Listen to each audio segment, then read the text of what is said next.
Good evening, everyone. My name is Rosemary Aldrich. I'm the Medical Director of the Grampians Public Health Unit, and we're really delighted to be able to have a forum tonight to answer your questions about vaccination.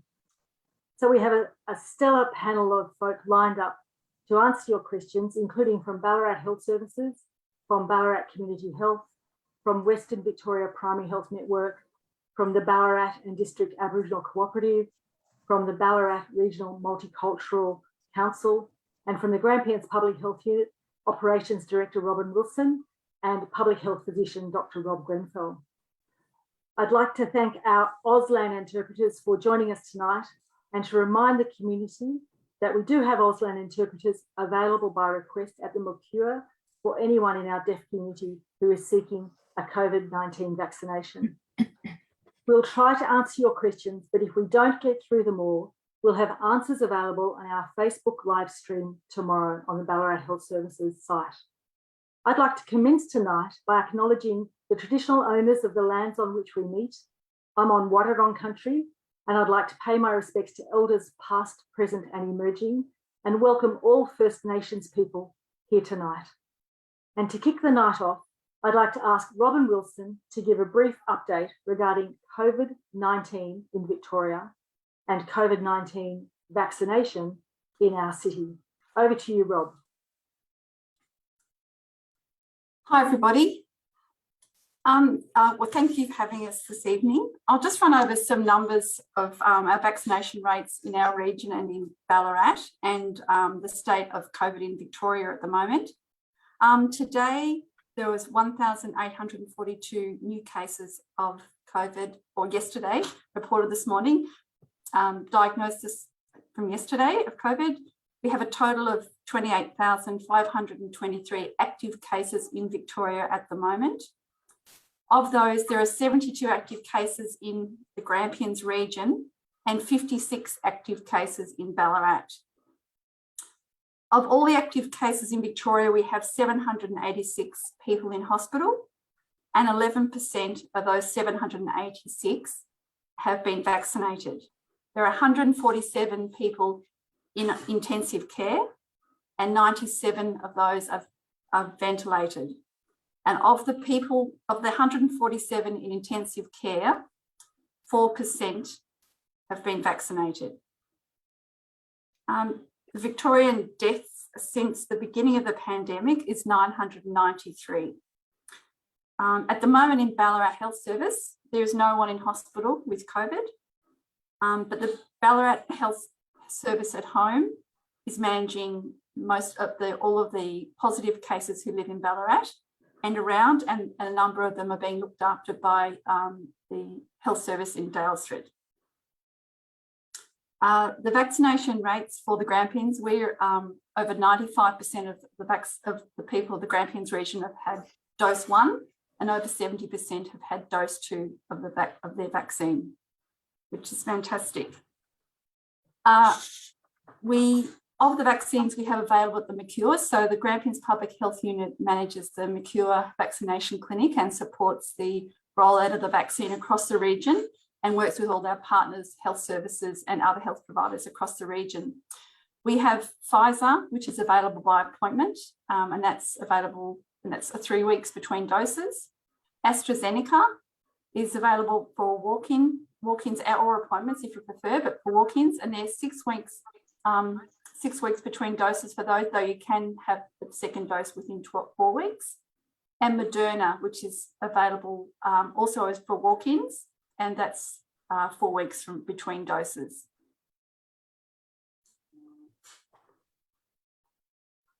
Thanks. And we'll hand over to Danny Tresize, and Danny can tell us from UFS how things are managed there. Thanks, Danny. Thank you. Good evening, everybody. UFS are operating the COVID testing and vaccination clinic from our site in Dana Street, 309 Dana Street. Testing is available for people who have symptoms in the community, and also for people who have been to exposure sites and are required to have testing.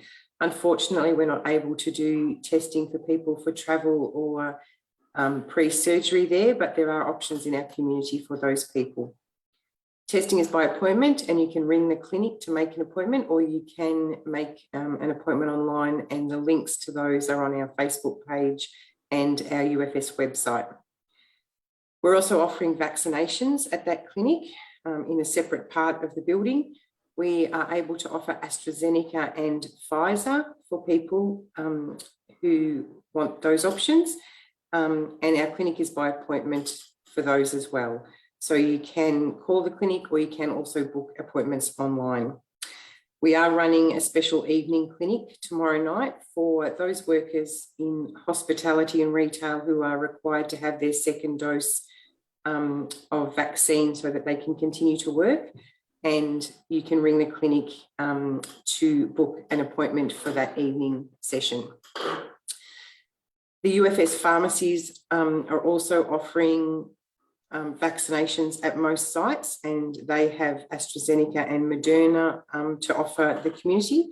And you can also book appointments for that through the UFS website. Most of the larger pharmacies that UFS operate are offering that service to people.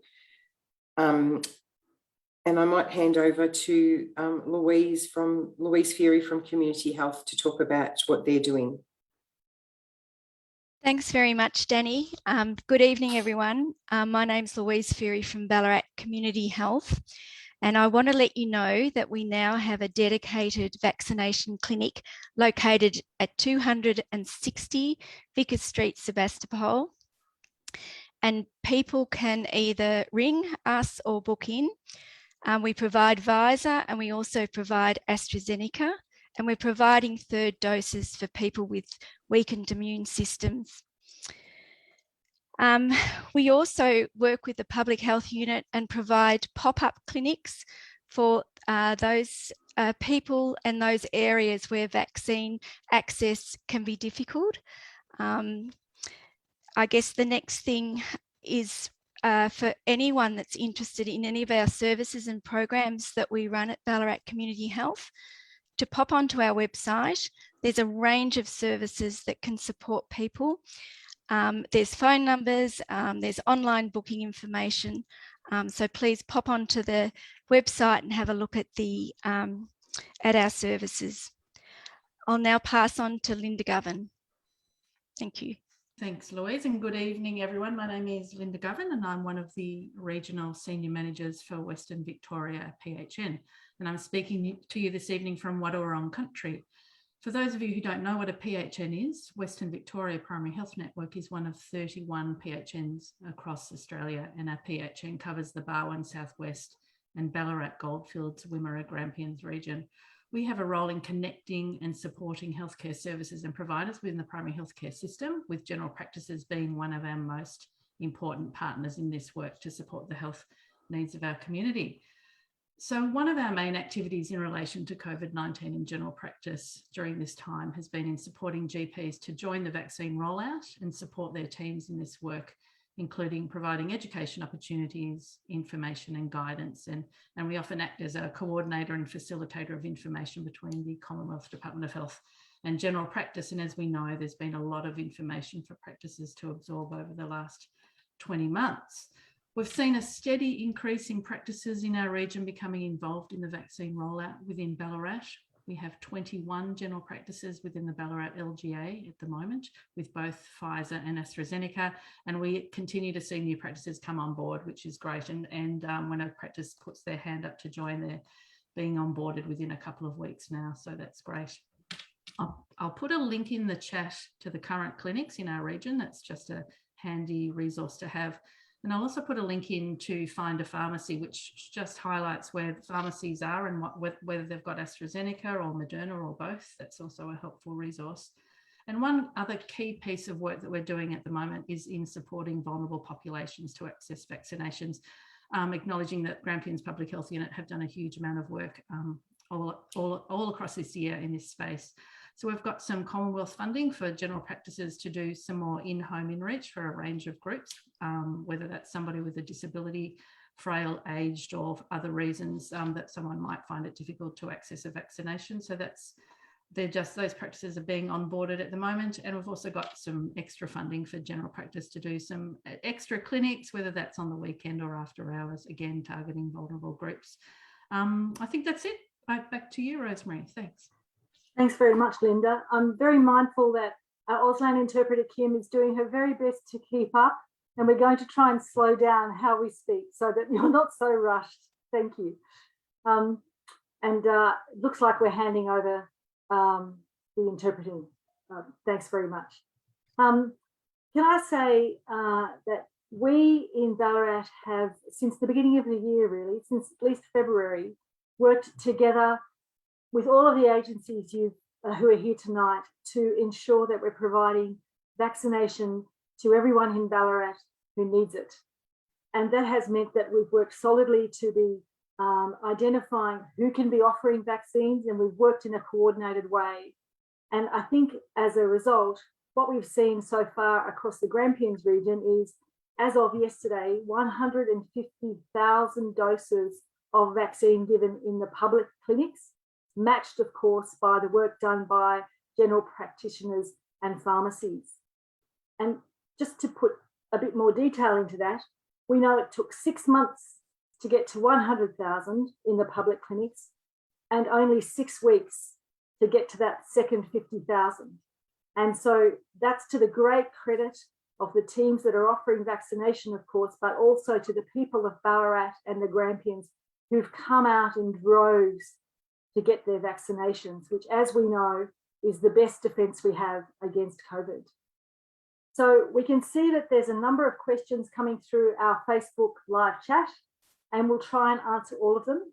So I'll nominate the member from our panel who I think is best to answer them, but that person may also invite someone else if they think that someone else could add to their answer. So I'll start by asking a question of Anne Foley from the Ballarat Regional Multicultural Council. Anne, we have a question which is, where can someone who doesn't speak English go for their vaccine? Thanks, Rosemary. In Ballarat, you can take the options of all those services that have been mentioned, but we're also providing pop-up vaccination hubs at our Welcome Centre at Ballarat Regional Multicultural Council. Hee-Young Lim, who's here today, can tell you about those pop-ups right now.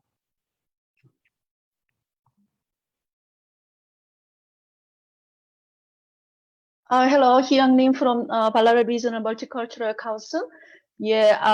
So I want to introduce our pop-up multicultural community pop-up vaccination hub. So we started this service from 28th of August. So we had 6 vaccination hubs so far, and also we will have another pop-up vaccination hub this Saturday. So from 10:30 to 3:30.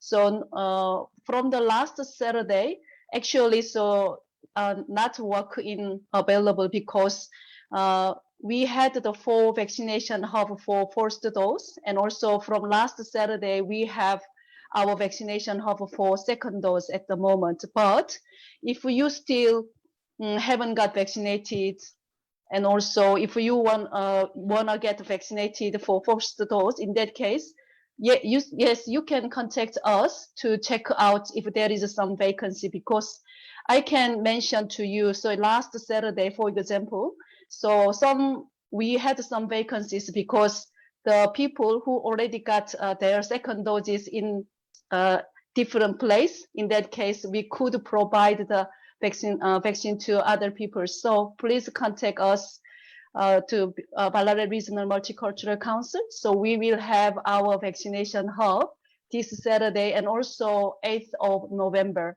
So this is really a good opportunity to multicultural people who are struggling so like booking the vaccination hub. So in that case, just contact us, and also we can help you about how to book your vaccination, and also we can provide you.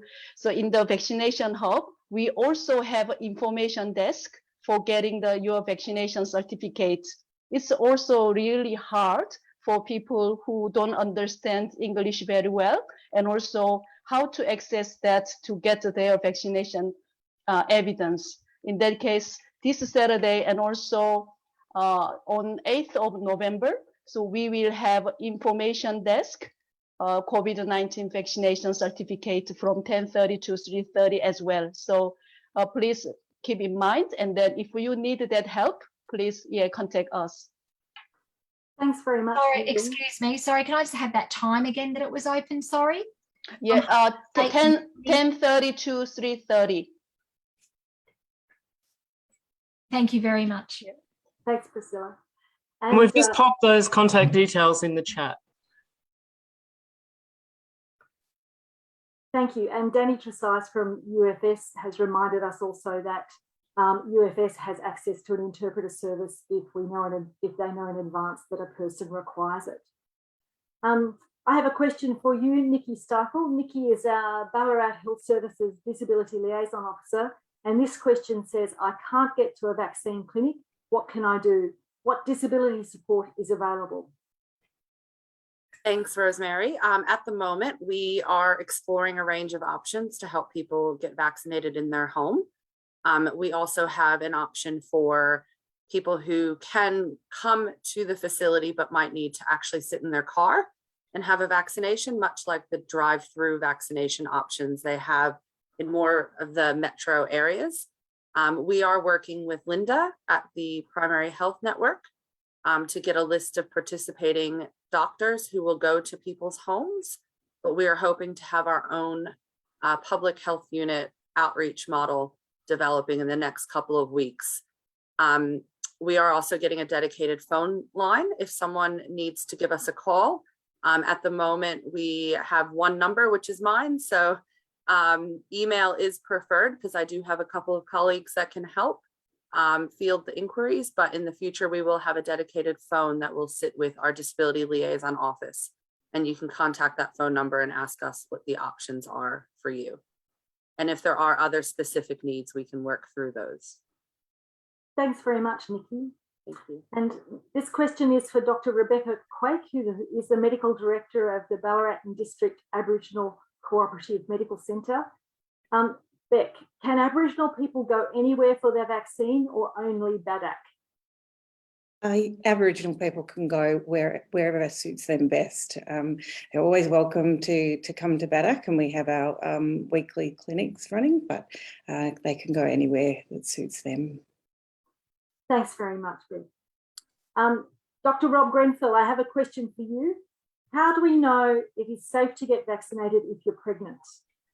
Yes, look, thanks, Rosemary. The question's been asked many, many times about this. So the vaccines that have been given for COVID have been given at very, very large numbers. So we have, in fact, actually been able to understand how the vaccines can be used before pregnancy, during pregnancy, and also with breastfeeding. And I can say certainly that vaccines, particularly the mRNA vaccines, are safe and in fact suggested and recommended for all women who are pregnant. Now, the reason for that is that pregnant women, when they catch COVID, can have much more severe disease. And we found that the figures are around about 5 times more severe. So it's very important that pregnant women or women considering pregnancy get vaccinated. Thanks. And a follow-up question. If I have the vaccine when I'm pregnant, will it protect my baby? And how do I know it's not going to cause fertility problems? There's again been a lot of misinformation about fertility problems and vaccines. That has actually been discounted, certainly by the available evidence that we've had with the use of the vaccines around the world. And there has been absolutely no plausible link between a vaccine or any fertility problems. Now, with regards to protection of the child, there is some evidence that the antibodies that you develop as a mother against COVID by being vaccinated will pass through the placenta and protect the child. It's questionable at this stage whether there is any passage of those antibodies into breast milk, but it certainly is possible. Now, both of those things, the antibodies are not harmful to the child, and antibodies are regularly passed between mother and child for many vaccinated diseases and also many other illnesses. Thanks very much. And of course, if somebody is pregnant and has questions, they can ask their GP or their specialist to help answer some of those questions. Okay, so the next question I have is another question for you, Rob. When will the vaccine be available to children under the age of 12? Our questioner has an 8-year-old and wants them to get vaccine, and can they sign a form? It's okay for them to have it. So this has been a changing situation, Rosemary, as we know, with who's eligible for vaccines and who gets them. So for vaccine approval in Australia, we have very tough regulations, and the approval needs to come past our Therapeutics Goods organisation, which is the TGA. Many people would know that vaccination has been now approved for children from the age of 2, believe it or not, in some countries, and certainly 5 to 11. There has been an application made to the Australian regulator for the approval of the Pfizer vaccine for children from 5 to 11, but that has not passed through yet.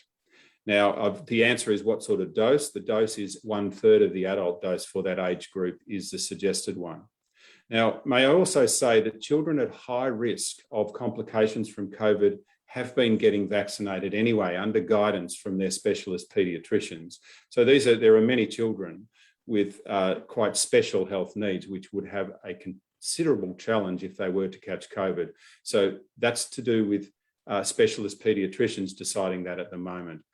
We would hope that all Australian children over the age of 5 will be offered vaccination sometime in December. Great.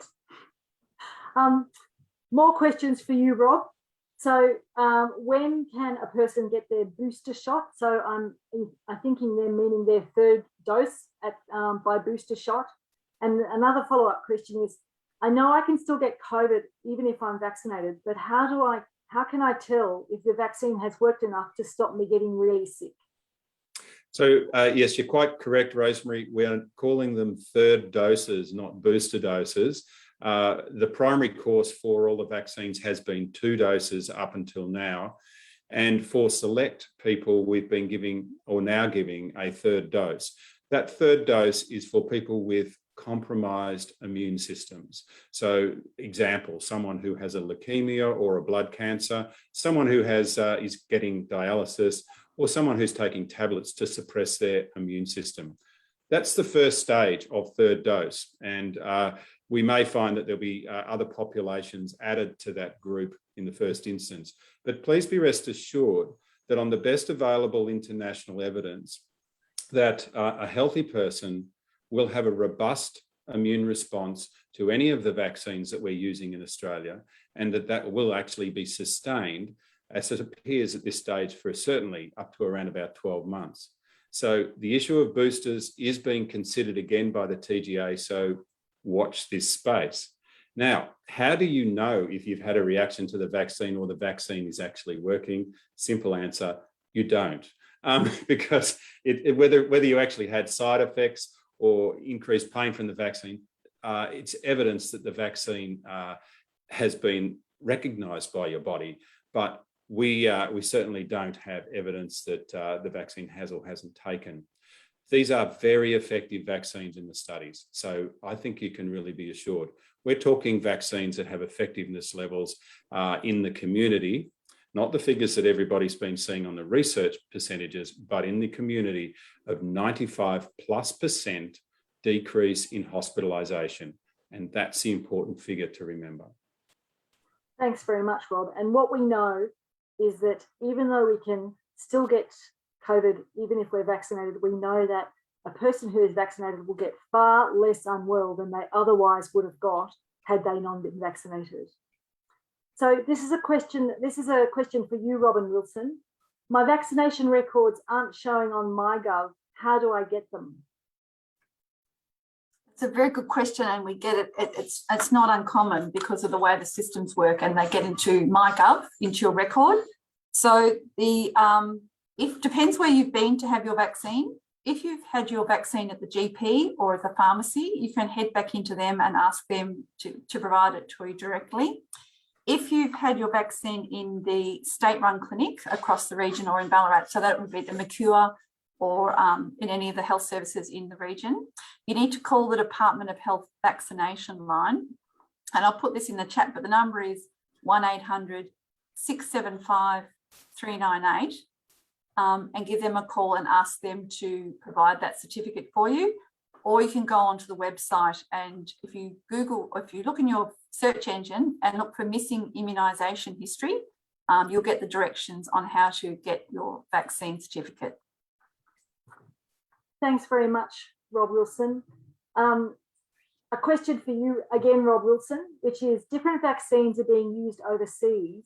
Which vaccines are accepted by Australian authorities from international travellers?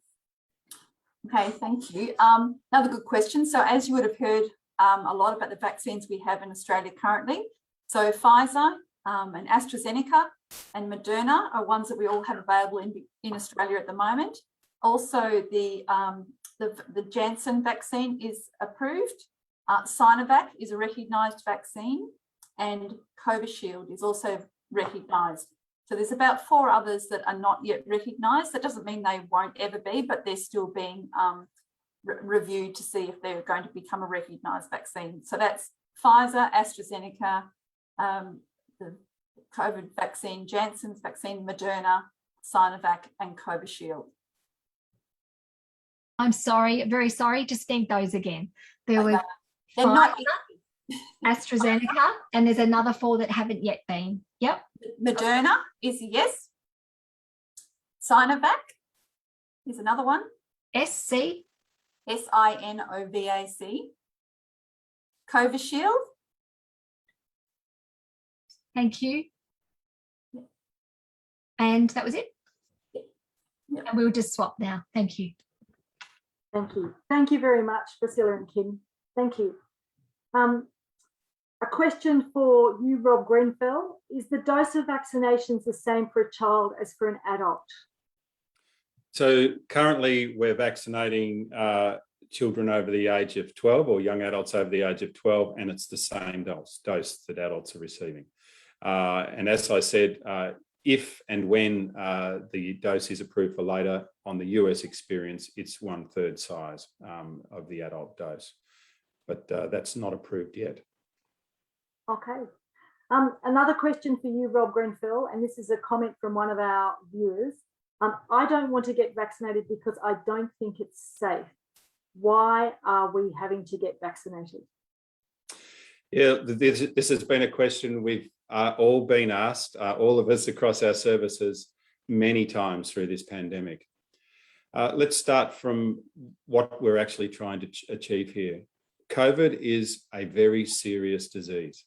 COVID is a disease that none of us have actually had before, so none of us have any immunity to it.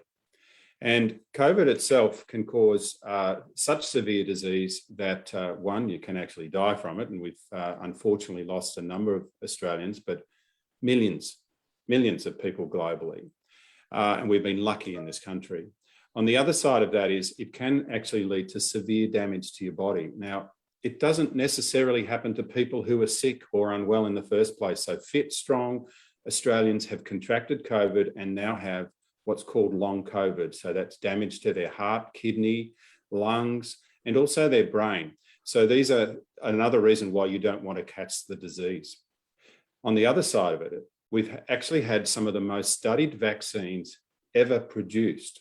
The FDA actually, when Pfizer was presented for full registration in the US, which occurred earlier this year, they said never before have they received so much evidence and information for a vaccine for approval. And that's something to step by. The other is the experience globally from the vaccines has been, we understand the side effects. They're actually very rare. And if some of them actually do occur, we can step in and manage those. So the disease is very severe. It's very common to have severe reactions. The vaccines are very safe, very effective, and have very rare side effects. I have a few more questions for you, Rob. The first is, I got AstraZeneca because it was the only one I was allowed. Can I have Pfizer for my second dose? Yes, another a common question that's asked in that setting. It is still suggested that you have your second dose that is the same as your first dose. Now, if that's not possible, or under the guidance of your doctor, that they suggest a separate or a different dose, that's also acceptable on some of the studies that have been shown. However, again, the answer is it is recommended that you follow up your first dose with the same one that's the second dose, but they will work. Again, talk to your doctor if you're really worried about these things. Thanks. Another question. I had really bad nausea and a headache from Moderna. Is that normal? That certainly is a side effect that many people have talked about after having one of the mRNA vaccines. And in fact, the Astrazeneca as well. I can attest to that. I had a blinder of a headache for about 12 hours after my Astrazeneca vaccine, only the first one. So it certainly is common. And as you found out, it's time limited and goes away. And again, please remember, 12 hours of a headache or nausea or bellyache is very different than a lifetime of permanent lung damage. Thanks. And another question, which is, how do I know if I'm having a deadly reaction to the vaccine? The only, I guess, deadly reactions that we would have to vaccines occur with many medications and therapeutics that we use, and that's called an acute allergic response. Now, they're actually very uncommon and rare with the COVID vaccines, and the people who are prone to those will generally, in fact, actually be sorted out in the consenting process. So those types of reactions, you'll definitely know you're having them, but they are exceedingly rare. For the other complications, the so-called blood clots or trouble with the heart, you too will also know if you're having those symptoms, and you'll be given sheets when you're vaccinated to explain the symptoms to you, so that in plain language, so that you can in fact actually consider if those symptoms are relevant to what you're getting. Thanks very much. For either Rob Grenfell or Rob Wilson, or I'm not quite sure who might be able to answer this one, with the mandatory double vaccination for entering a venue, at what age does this apply? So is it from 12 or 15 or a young adult? Do we know? Rob Wilson? Yep, so that's children over 16 years must be fully vaccinated to enter venues, except those with medical exemptions, and children under 16 years do not need to be vaccinated, but must be accompanied by fully vaccinated adults. Okay, thank you very much. There's a question in the chat, and I'm happy to answer this one, which says, not vaccine related, but how is a PCC and an SCC determined? So many of you will know that that language means a primary close contact and a secondary close contact. And this was language we started to use much earlier in our contact tracing response, when we were trying to put rings of protection around a case, and the people who had direct relationship to that case were called primary close contacts, and the people who had direct connection to those primary close contacts were called secondary close contacts. And that's because we were trying to get ahead of the virus as it was spreading, and we were trying to identify how to have secondary close contacts quarantined at home, so that by the time the case might have infected the primary close contact and then the secondary close contact, we knew they were already isolating. As you'd know, a few weeks ago, as we approached 70%, as we approached 70% double vaccination, and indeed as we come to live with COVID, we know that we're no longer having that approach with secondary close contacts. And that's part of living with COVID, is that we know in time, potentially, there may be lots and lots of ways that people might be exposed. And indeed, we're very keen to open up Victoria and to make sure people are out and about and getting back to their daily lives, and being able to meet with family, meet with friends, shop, and do all of those things that we value in a community. So you won't be hearing the SCC terminology anymore, and the primary close contact becomes a close contact, and they're the people who have direct exposure to someone with a case. Okay. A question for you, Rob Grenfell. You're getting all the medical questions, of course. what are the medical exemptions for a COVID vaccine and how common are they? You know, I'm actually going to hand this over to Robin Wilson because she lives this as a daily basis. But just to say that when the medical exemptions for COVID vaccine were published, I looked at them, and having been a medical practitioner for 35 years and a GP for 25, I had never heard of some of these conditions, Rosemary. So that's how rare these conditions are for exemptions. And practically, there are very, very few medical exemptions for COVID vaccine. But Robin, you could probably list those much better because you and the team deal with this every single day. Well, it's not really something I can list them because they are rare and they're quite complicated. But what I would suggest is if you do have concerns, that you speak to your GP and get their advice about your medical conditions that you are concerned about. And if your doctor does think that you meet that criteria, he'll refer you to another group of doctors, which is called VIXIS. That's how they're referred to, and they will assess you to see if you if there's an alternative that will be better suited for you. So you need to talk to your GP and get the advice from them. If you're not sure when you're coming in for your consent, speak to the nurses and they'll help you go through that. But if they're not sure, they will ask you to go and see your GP. Okay, Rob Wilson, while I've still got you, a question for you. I'm over 60. Can I get Pfizer yet? Not yet, unless you're a healthcare worker. If you're a healthcare worker, you can. Okay, not even in a general practice or in a pharmacy.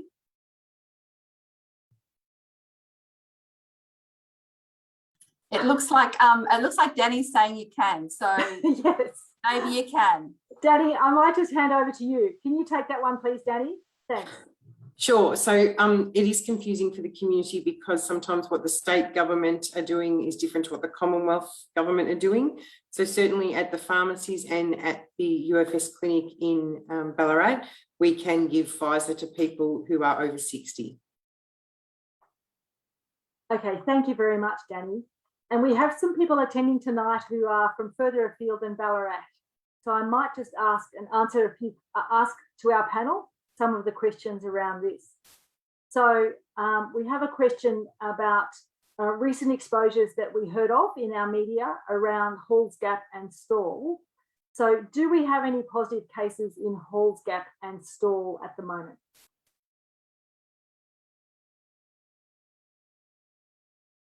No, we don't. No, we don't.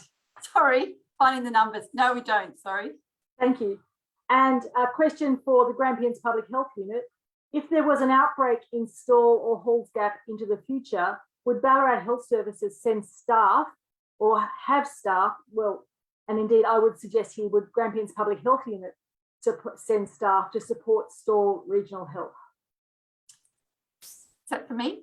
Yep, you can take that one. Yes, so we work closely with any health service or any area. As soon as we have a positive case there, we're in touch with them and supporting them to provide local support.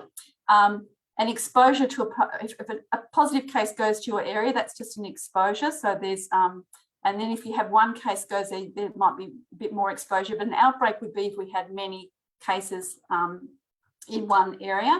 And certainly we would provide support with testing, depending on the size of the health service and what capacity they had. We would help with the clinical care. They would first go to the health service and provide care through the hospital and the home service there. We provide clinical support with our infectious diseases physicians once the patient's sick, but the public health unit would help with do all the contact tracing for them, and we work closely with the health service and local council and all the other health providers in that area to provide support for them. Great. And I might just make further comment about that, which is, again, as you would expect in Ballarat and across the region, there are health services, there are local government agencies, there are lots of other health providers, including primary care teams, general practices, community health, the primary health network. Many of us have been working hard to keep our communities safe. And from the very start, actually, we've been working together in Ballarat to do this. We've had forums before in Ballarat, community forums, where you've seen Evan King from City of Ballarat and others of us who have been talking about how we together have been working for a long time, and that's the case across our region also. Robin Wilson, Do we know what percentage of children aged 12 to 15 have been vaccinated so far in Ballarat or the Grampians region? No, but I did see that question jump up. So I've just sent some message to someone to see if they can get that information for me, that precise bit of information. Okay, thanks very much. I know that in Victoria, I think over 75% 12 to 15 have had at least one dose, and around the 36% mark have had 2 doses so far. And given we know that vaccination rates outside metropolitan Melbourne are by and large higher than in metropolitan Melbourne, there's no reason to suggest that that would be any different across our regions. And we know that the public health unit with partners, Ballarat Community Health, BADAC, general practices, all of the agencies that are working to vaccinate have been working hard to also include student and clinics for children aged 12 to 15. Okay, so let me just see, I'm wanting to make sure that we've, oh, excuse me a moment, I've just got to cover this. Okay, so there's a few other questions that we commonly get. Another question that we commonly get is, for how much longer will I have to keep on having a COVID vaccination? I might hand that one to you, please, Rob Grenfell. Yeah, thanks, Rosemary. So as I mentioned, we are now offering a 3rd dose for people with impaired immune systems, and it looks likely that we might be broadening that to a few other categories, probably the elderly and people with other specified medical conditions. So I guess in one sense, the answer is, in the first case, you've had 2 doses, that's your primary course, a 3rd dose for those selected to need the booster dose. But what we do understand about this virus is it is and also prone to mutating or changing. And we're expecting that a different strain of the virus, somewhat like we started with Alpha, we've now got Delta, and there will be a new strain coming probably in the early part of next year as it emerges out of other countries in that sense. That will mean we'll need what will be called a variant booster. So it will be one of the vaccines that we've had, but it will be changed to actually work strongly against this new variant. What is exciting is that we've managed to do something very difficult and develop not only 1, but 5 different types of vaccines to beat coronavirus. And we actually can find and change those vaccines quite easily. So that actually will help us. So we're actually in a very good position for taking on the new strains as they arrive. So to summarize, 2 doses is great for most people. Some people will have a 3rd dose. And then next year, expect that you will be getting another course of a vaccine against the emergent strains. Thanks. And another question for you, Rob Grenfell, which is, vaccines usually take a very long time to develop. How was it that this one was able to be developed so quickly? Yeah, as some people may know, I managed the team at CSIRO that worked on a number of vaccines at that stage. Work against pandemics has been something that's been ongoing. And over the last 6 years, I certainly had been preparing a team in our laboratory in Geelong to actually respond fast. So when a coronavirus appeared, we'd already been working on other coronavirus vaccines. So we understood a lot about that. We were able to accelerate our process of doing the work. The science was not shortened because you cannot shorten the studies, but all of the paperwork and all of the approvals. So to give you an idea, we started our animal studies, or the preclinical study on the coronavirus, in January of 2020. Amazing. We actually went through those studies with 3 different types of vaccines. And as we rendered or found out the vaccines were safe in animals and worked, they started the human trials. Normally that doesn't happen. So that's where speed came. And then the regulators, so the FDA was actually talking to us whilst we were doing those studies. That normally doesn't happen. And normally that's a real stalling process for getting vaccines to the market. So things, instead of happening in this long line, they happened like this, on top of each other and moving quite coordinated. What I look at, I think, wow, what we can do when we align governments, science, and funding, and also the international community together, how we can solve a major challenge to the human race. I do reflect on this and think, can you imagine if we could do the same for diabetes, or so many cancers, or heart disease, or mental health, if we actually invested such attentions and such focus? We might be sitting around as health services with nothing to do. Rob, I have another medical question for you, and this is from one of our viewers. My 16-year-old has a very large thymus gland after having Pfizer. Is that of concern?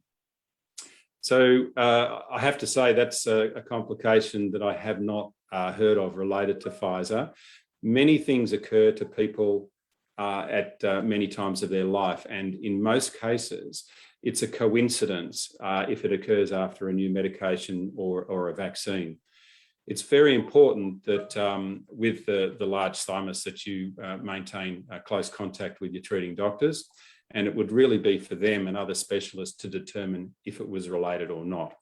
Because we have heard of accounts of people developing all sorts of conditions after having the vaccine, but it's certainly been determined that it's a coincidence.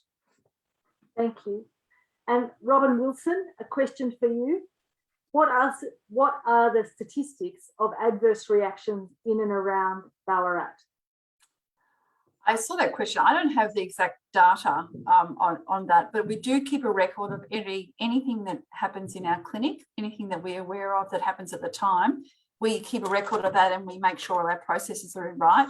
And any incidents are reported nationally to the national body that oversees vaccine safety. And if you've gone to your GP with any concerns, or gone to the ED, even anywhere across the country, and you've just had your vaccine, that'll be reported to the federal body that looks after the safety of vaccines. But we haven't had anything extraordinary happen here. No, yeah, nothing out of the ordinary. So that brings me to another question, Robin, for you and your team. My friend fainted after her first Astrazeneca dose. Is that normal? So we've had it's interesting, now we're getting younger people coming into vaccine. We've had quite a few people faint even before we've given them the vaccine. So fainting has gone up, but doesn't happen all the time, but it's not an uncommon thing. And it just means that you're feeling stressed and you need to lie down until you're feeling better, but that's okay. It's not pleasant for you, and it's frightening, but it's not something to be worried about. Okay.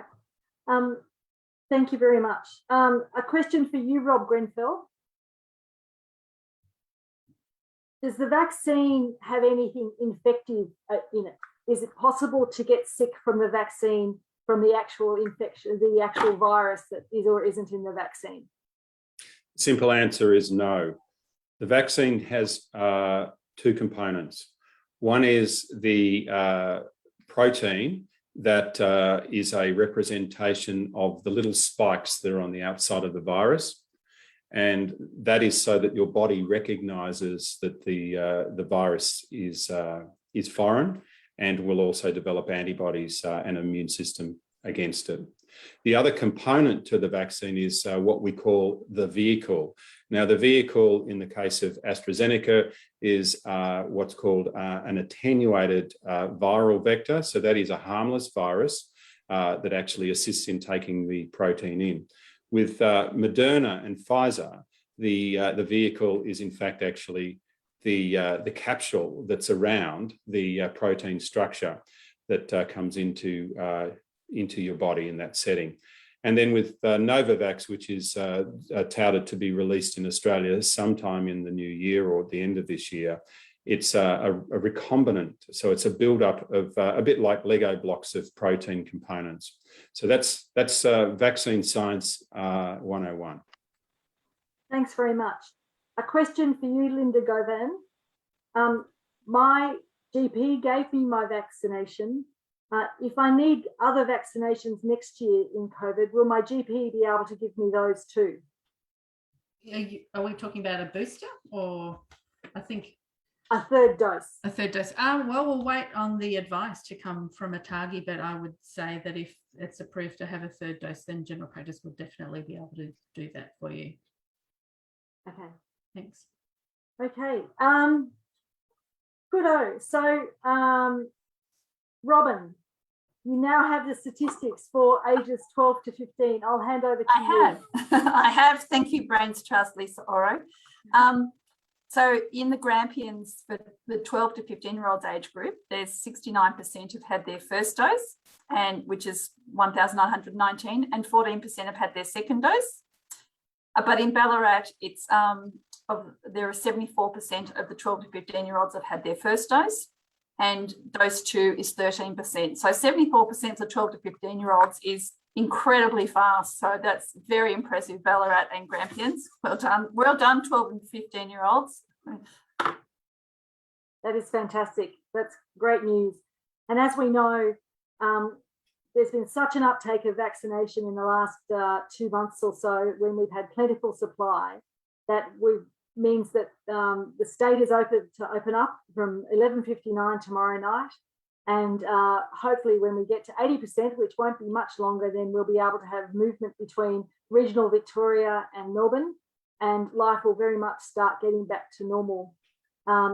We do know that we'll be living with COVID for some time to come. And so we continue to urge people to make sure they do everything to keep themselves and their families safe, which means even though we're out and about, we still need to be making sure that, especially when we're in the company of others, that we're wearing masks, that if we are eating, we're keeping our distance, that if we can work from home, we'll still continue to work from home for as long as we need to make sure until we ease back into that work.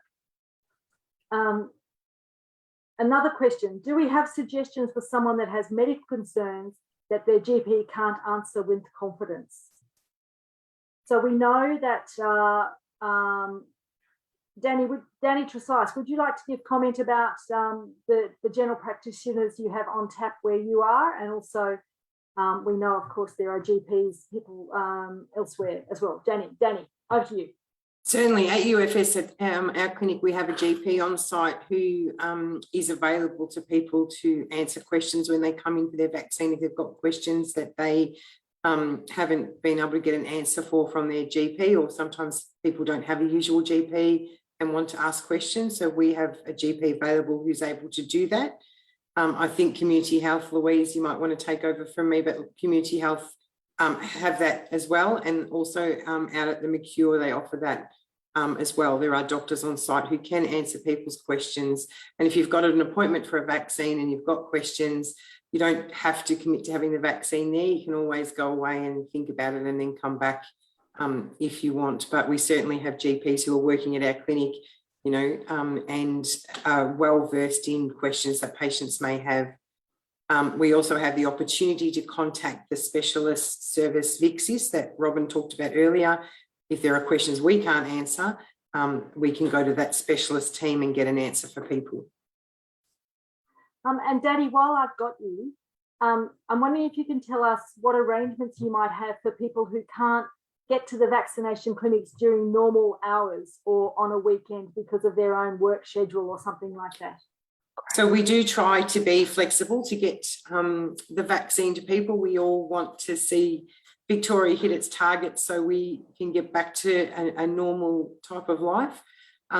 We often run evening clinics for example, we did some for the tradies when they needed to be vaccinated this week. We're running it for hospitality workers and retail workers who need to be vaccinated. We will look at that sort of option. Our clinic is open 7 days a week, so most people can come in at some point in that 7 days. But certainly if there was a big group of people who couldn't, we look at options to do that. So we've been going off-site and doing some workplace vaccinations, for example, for big companies to catch their workers, you know, while they're at work and make it easier for them to access the vaccine. So we're happy to have discussions with people and look at options for how we can meet that need. We have done some vaccination in people's homes for people who absolutely have no other option. at the moment, that's just a small number of people we've been able to do, but Linda talked earlier about the PHN doing some work in that space to increase that access for those people who are housebound or unable to get into a clinic. So there will be more work in that space. Sure. And I have one last question for Rob Grenfell. Thank you very much, Danny. One last question for Rob Grenfell, which is, my parents had their doses of Astrazeneca early in the rollout and have complex health conditions, including chronic diseases. How can we have confidence in their immunity, and what would happen if someone near them had COVID? So again, this is a question of do they or don't they need a third dose? And that is for their GP to determine if their health condition is such that they should have a third dose. And it may be that that's the case. And it may be also that ATAGI, as I've said, is considering the role of a third dose as well. And it may be that for people like your parent that that's the case. So a discussion with your GP is certainly warranted if you're concerned. Thanks very much, Rob. And we're right on the top of the clock, and so we've just got a moment to go. Can I conclude by saying that you would have heard messages tonight about vaccination, and the strongest message, of course, is that vaccination is your strongest defence against COVID. It's also the way we can protect our children under the age of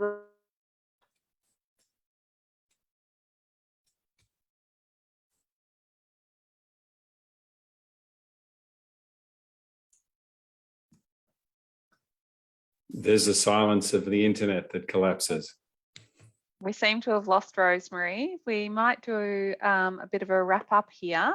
So unless she comes back on, the purpose of tonight was to answer as many community messages around getting vaccinated and concerns people may have.